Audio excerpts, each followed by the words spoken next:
Jharsuguda Bermuda बस stand छिड़ा बेले गोटे iPhone 15 से चोरी होता से संक्रांत भरतपुर थाना राति 11:50 रिपोर्ट कराइला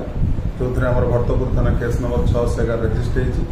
भरतपुर पुलिस से खबर पाइबार 11:50 मैंने अराउंड मिडनाइट खबर पाइबा पर बहुत सिनसीयर आउ स्टेनस एफर्ट्स नहीं से iPhone 15 ता सहित आहरी 9टा अलग फोन आक्यूज जी कि आमर बरमुंडा सबर साई रोची शिवराम बेहरा जी हूँ हरभंगा बौद्धर से 2 वर्ष धरी बरमुंडा सबर साई रोची पोजिशन रिकवरी कराई ये आक्यूजर आगु भरतपुर थाना 2/3/2024 सिमिलर मोबाइल थेफ्टर गोटे केस थिला जो भी गोटे रियलमी फोन भी रिकवरी कराई सो से फोन बाद चोरी केस रे ये जो 2टा चोरी केस संपृक्ति बाद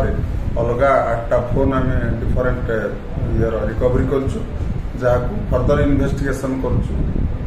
वर्कआउट मैंने टैग करने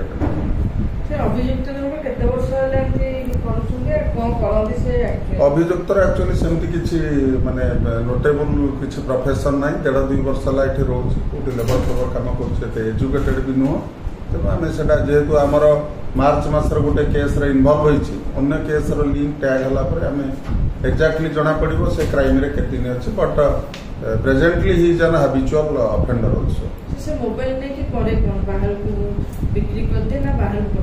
और तो इंटरोगेशन में करूँ मोबाइल तो डिस्पोजाल करे पोजेसन ने मिली जी पोजेसन ने मिली से वर्कआउट करूँ ता बाद आहरी भी से लिंक बाहरी पारे डिस्पोजाल बाबद